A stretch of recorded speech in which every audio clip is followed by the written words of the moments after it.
Um, In your opinion, the all-time greatest Disney couple? All-time greatest Disney couple. Well, I could go with the classic Minnie and Mickey. That would be easy, but I don't know. Belle is my favorite princess, so I might have to go with Belle and the Beast. Belle and the Beast. Belle and the Beast is good. That true love, love wins. That's Beauty for those of you who didn't put Beauty and the Beast together. I could be, Belle and Prince Adam, right? I could be real technical, but I kind of like Belle and the Beast a little bit better than Belle and Prince Adam. I think for marketing purposes, Beauty and the Beast sold better than Belle and Adam. Yeah, absolutely. Absolutely. Just the two of us. We can make it if we try. Just the two of us. Welcome to another wonderful Believe Vacations video, inviting you to come along, be a believer with us. I'm Brian Pavlik. I have a great friend with me tonight who is going to share with us something that you have probably always wanted to do, maybe never had the courage to do it, and that is travel to Disney without children. Oh, I'm introducing my good friend, Agent Casey Baird. Casey, what's up tonight, girl? I'm good. We just got back from a trip, just the two of us, to Disney for 5 whole days. Oh my goodness, we're gonna get into it. I mean, just the courage and just to take and just go without kids. How magical was it? Magical. We're gonna get into all this, folks. Believe me, I have a lot of questions to ask. I've only done it once. And I had questions, and I still have questions why I did it, why we didn't do it soon enough. I don't know. But Casey's going to tell us because she's the expert. She literally just got back like a few days ago of this filming. So we're going to ask her a few questions while it's fresh on our mind. But first, who is Casey? Who is this random girl? I mean, we talk to all these agents all the time. Casey's actually been here a hot minute, all right? We're talking like came in right after me. So you're hearing from an expert tonight, not only in this topic, but also in all of her planning. So Casey, just give us a favor. Why don't you tell us a little bit about who you are, where you are, and just some of the things that you kind of are interested in when you are at Disney, and then we'll jump into the nice discussion. All right. So I've been with Believe for almost 4 years. Been going to Disney since I was a little bitty. I have a husband that went to Disney with me last week. And I have actually 5 children. I have 3 stepsons and 2 daughters that have all been to Disney multiple times and can quote Disney movies and sing Disney songs with the best of them. When I'm not planning Disney trips, I am an early childhood coordinator at my church, and I do a little bit of tutoring on the side. So it keeps me pretty busy. Don't have a whole lot of downtime, so it's nice to escape anywhere, especially to Disney. And there you go. See, she's all about families. She always loves planning family trips. So if you are a family in need of a trip, I'm telling you, this is an expert. She has some of the greatest advice when we're asking each other as agents about this, that, or the other. Casey's usually one of the first ones to jump in, and it's usually the right answer. So go with Casey. I've run her contact information at the bottom, so you can get in touch with her too. But tonight, we're not talking about kids. Put the kids to bed. We're not talking about, sorry, kids, you didn't qualify for this speech. This is all about traveling to Disney, just as adults, just the two of them. I mean, is it crazy? Is it what a concept, right? I mean, should you do it? Why are you doing it? We're going to answer all these questions. And I guess the first thing I need to ask you, Casey, is the question that everybody's going to ask the first time they talk about this.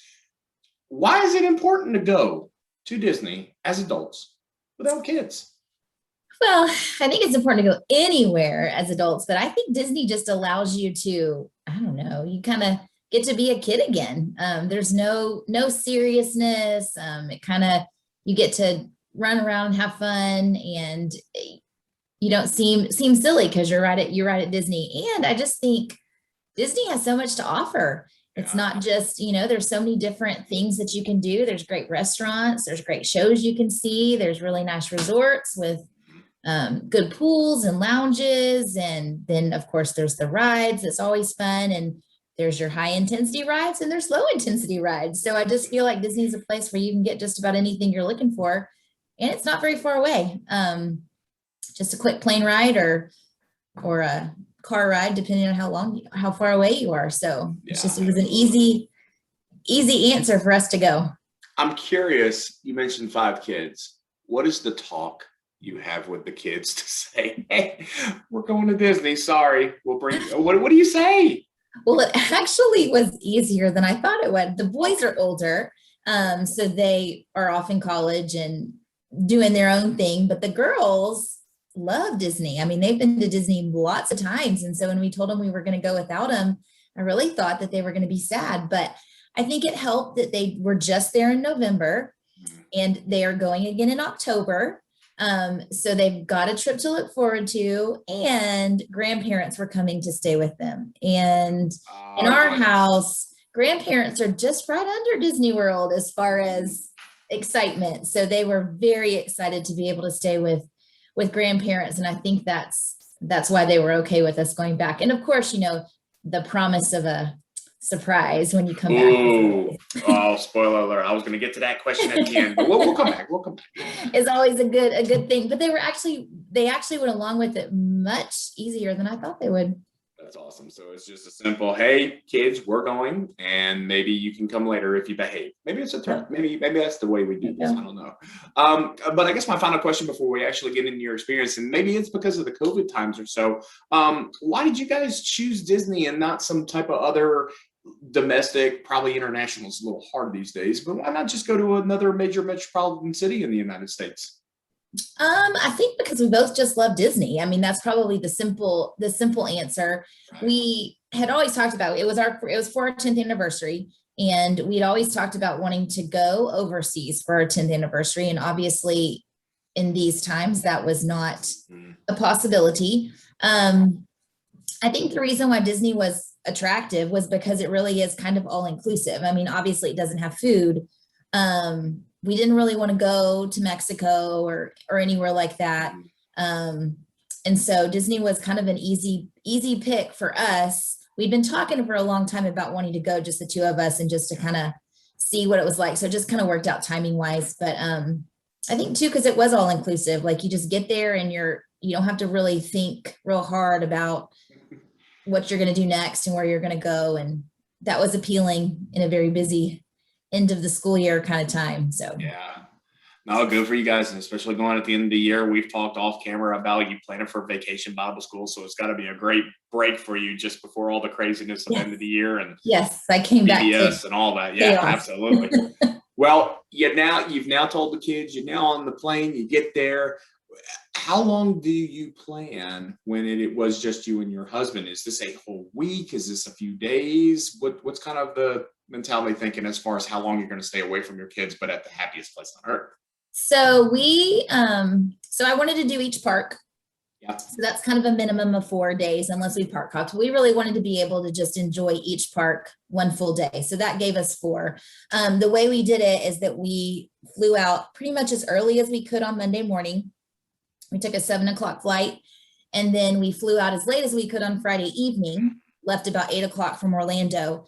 So we felt like we just did five full days away from them, rather than it ended up being only 4 nights instead of 5 nights. So we kind of we wanted 5 full days, but didn't necessarily want to stay that extra night. So we just made our flight so that we could maximize our time there. I really wanted some time in Disney Springs. We always tend to spend a little bit of time in Disney Springs when we have the kids, but definitely not really checking out what all was there. And so that was kind of our goal for that Monday when we flew in, which is why we flew in so early. It was probably just the right amount of time. We could have done 4 days, I think. The kids, by that last day, I know were ready for us to come home. We, of course, could have stayed longer, but I think 5 days, I think that was a pretty good chunk of time. And of course, because I work on Sundays, we did it in the middle of the week, so that so I didn't miss Sunday on either end of it. No, I love it. That's good. And you mentioned Disney Springs. It's always so cool because that's usually like an arrival day. If you have a family, maybe hit up a good restaurant, and really just 2 hours max. So it's good that you took your time, didn't have to rush in and out of the Lego store, the M&M store, or anything like that. You can see some of the more adult stores and some of the more fun stuff. But I'm sure we still went to World of Disney and everything. We did. Yeah, see, there you go. We did. Do you, without kids, obviously, there's a little bit of a price break, but as adults, it may catch up really quick. Do you splurge on a higher end resort? Do you kind of go to fancier restaurants? Kind of talk about a little bit about the decisions that you would normally make with kids, resorts, restaurants, as opposed to just the two of you. So we did splurge. Well, we did splurge a little bit. We stayed at the Grand Destino Tower this time. Typically, we love Art of Animation. Our family loves Art of Animation. We love that it's very Disney themed. It's very kid friendly.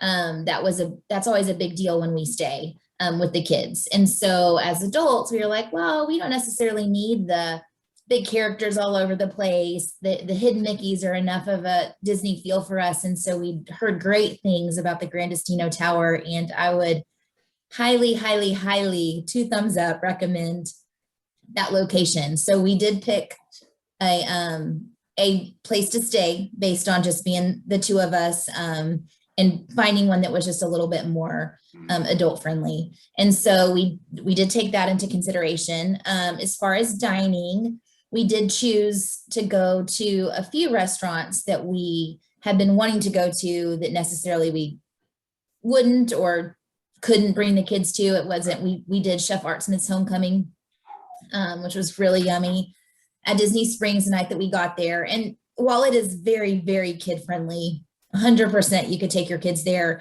It's not necessarily where our girls would have just loved to spend time. And so we picked that one. And then we also went to Kona Cafe for breakfast one morning, which we don't tend to spend a whole lot of time on a breakfast unless it's a character breakfast with our kids.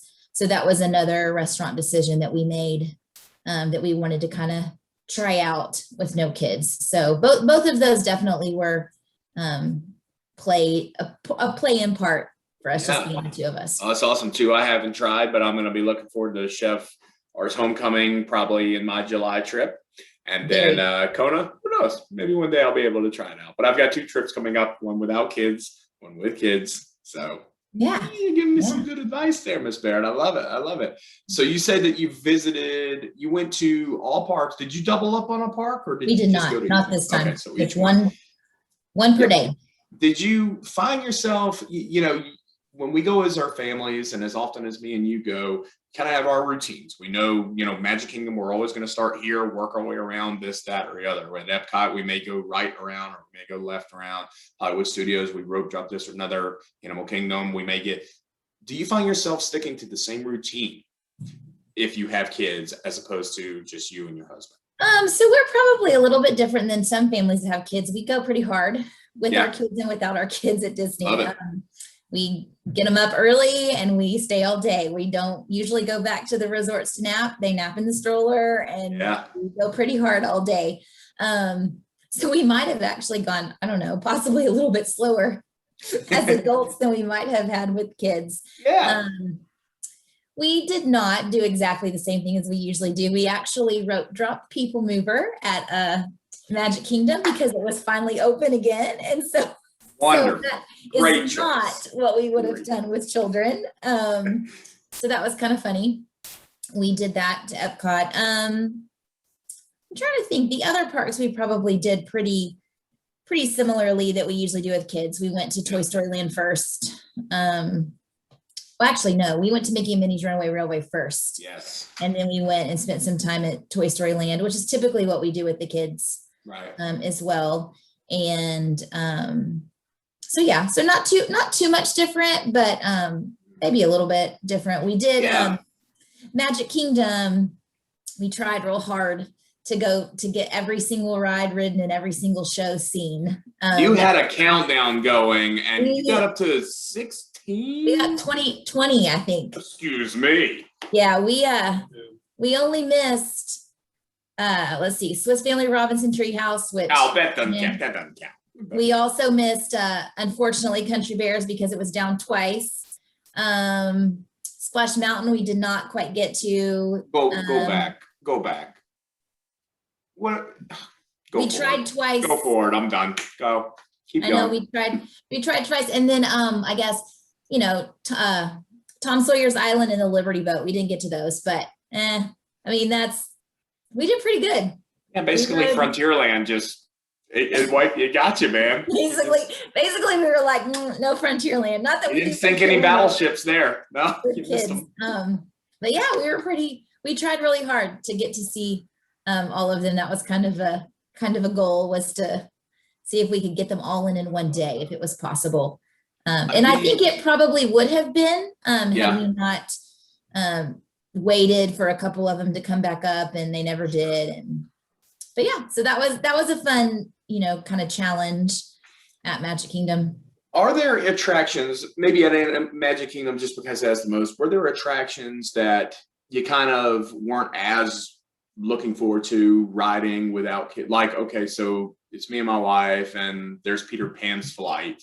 And we kind of go, if we miss it, we miss it. Knowing when we have kids, we better get on that. Did you find yourself having those thoughts, or did you still say, no, it's a classic, it's a Small World, front row, wave to the lady in the window?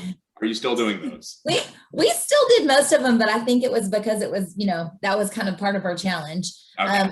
I think there were probably some that we could have skipped. The last trip we were there in November, we rode Under the Sea and Winnie the Pooh entirely more times than I care to count. And so had we missed those two, I probably would have been fine. But again, those are easy to jump on. The lines are always short, and we had a little bit of downtime. We're like, all right, let's knock it out.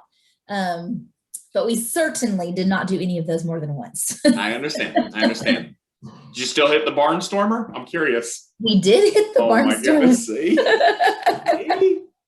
We did. We still did the Barnstormer. Like Casey said, you can be a kid. You can be a kid as an adult, and that's why you go to Disney without kids. So you can be the kids. Did you get a balloon? We did not get a balloon. Oh. However, I'm not sure that we've ever gotten a balloon even with kids. So. Well, I don't have $37. I don't have $37 laying around myself, but that's okay. Did you find yourself? You said you rope drop and you get up early with the kids and you go. Did you find yourself still getting up earlier, about the same time, staying later? Kind of talk about kind of really early and staying out late. We still got up pretty early, and we still stayed till the end. I would say that we did not. We left a couple of the parks a little bit before they closed, just because we pretty much finished everything. The one thing is that without children, it's a whole lot faster to get ready in the morning. Yes. So it doesn't take quite as long to get yourself out of the hotel room. And then with no stroller, you don't have to spend time finding a place to park your stroller and then having to go backtrack to go get your stroller. You can just kind of go. And so I think some of those things made it easy. And the parks closed very reasonably as far as hours go. So we weren't really out super, super late. So we pretty much were up and at each park before opening, with the exception of Animal Kingdom, only because it was our last day and we kind of had to get everything all packed up and take the bags out to Bell Services before we headed that way. Sure. And so that was probably the only park that we didn't rope drop before it opened. Right. Well, you've talked about a good park experience and just days in the parks and kind of how you would spend your time, and that was all good. So let's talk about Mama coming home now, because that's an important part of this. Did the kids get anything? Did you bring something back for them? They did. Okay. We brought a few things back. We brought a couple for them to share, and then they each got their own. So that's cool. Amelia got some Princess Croc sandals, which are so fun that she can put on herself. Agents in these Croc. This is the fourth time on these videos somebody has mentioned a Croc. Go on, Miss Bear. Might need some. Anyways, they're easy. No. They're easy. They're easy for her to put on herself, and they have. I understand what they are. I understand the concept of Crocs. No. So she got those. And yes. Kate got a Princess Leia little stuffed doll. Dude. Yeah. And then together we got them. There were some sweet Precious Moments dolls in Epcot that I've never seen before in my life. As I've gone, walked around, we got to spend a whole lot more time enjoying the countries and all the little kiosks and things like that in Epcot. Absolutely. And so there was a huge kiosk of Precious Moment stalls that were all decorated to look like different Disney characters. And so we brought Kate her favorite princess, which was Snow White, and I got my favorite princess, which was Belle. Mhm. And Amelia settled for Rapunzel. It's not her favorite, but they did not have Moana. So Oh, okay. yeah, so that's what they got. And then of course, Good. we also brought home some Gideon's cookies, which I would highly recommend visiting at Disney Springs. We Yeah. stood in line for that for the first time. And actually, I think we enjoyed those cookies more when we got home than we actually did while we were at the parks. Of course, the magic comes home with you. I enjoyed the smell of Pirates of the Caribbean and the candle that I have here more in my house than I do in the boat. Yep. So Yep. yeah, same concept. Yep. But yeah, we recorded, Kate's favorite ride is wildest ride in the wilderness, Big Thunder Mountain.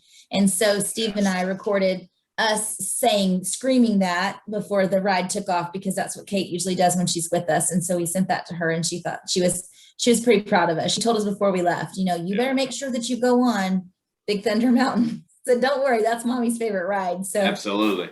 No, I videoed Mama Don't Whoop Little Buford from Country Bear Jamboree for my daughter. So there you go. I get it. Yeah, bring the magic home with them. Here, I will in the say parks. They're one probably of at school. one of the best parts of being at Disney, just the two of us, was that we got to ride the rides together. That is cool. I'm not sure that we've done that in a very, very long time, because one of us is always with the kids or we're doing rider swap. And so it was fun to be able to ride in the same cart as Steve, and, shop in the shops as long as we want to without worrying about losing a kid or a kid breaking something. That was a new experience to just kind of mosey through the world of Disney or the Emporium and not hear, I want this. And I browse. want that. Yeah, we got to actually browse. Love it. Yeah. So yeah, we tried a few different restaurants at the resort. We don't typically eat a lot at the resorts where we stay. We tend to just snack throughout the day at the parks, but we enjoyed some of the restaurants at our resort, and that was fun. We got to just sit anywhere, while we were snacking. We didn't have to worry about, is there a room for the stroller, or are there ants on the ground, or, anything that might cause chaos with two little girls. We could just kind of find a little spot and sit. So yeah. Very cool, man. That's good stuff. Now, Fun trip. I guess the final question that I need to ask you, is this one of those things, and I'll understand if you can't answer this question. Was it more fun going with your husband than with your kids? Well, just point blank ask you. Just throw it out there. Or let's answer the kind way. There's positives and there's negatives. I think it was just different. It was super fun. It was fun both ways. I really enjoy seeing it through the girls. And I think both of us caught ourselves multiple times through the week going, oh, this is what the girls would do right now, or this is how the girls would enjoy it right now. It's definitely less stressful to go without children, and just probably a little more relaxing, obviously. I'll be curious to see, as the girls get older, they're still pretty little, like they're 3 and 6. So they're still in the very dependent stage of Disney. Right. So as they get older, it'll just be a different kind of experience even that way. But yeah, it was definitely different, definitely fun. We had a lot of fun, and we'll definitely do it again. Absolutely. Yep. Well, again, y'all, that's the expert right there, Miss Casey Baird, longtime believer.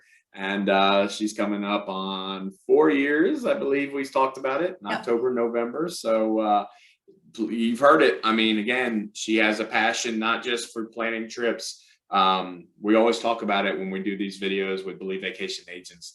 The magic doesn't start the moment you see the castle. It's the moment you contact somebody like Casey, because she is going to go ahead and just have these wonderful thoughts, plans for you. And then she's going to just make extra pixie dust, if you will, for your vacation. So you've seen her contact information. You've heard from the expert herself. If you're looking at planning just a couples only trip or family trip, obviously she loves doing both of them. So Casey, we appreciate you tonight, and I appreciate all you do for our team. your clients, and everybody. I hope to see you soon in person. Yes. If not, we'll keep texting and all kinds of crazy things that we do during the week to each other as agents and all. For the rest of you, thank you for being a believer. We hope you've enjoyed this, and we will see all of you real soon. We can make it if we try.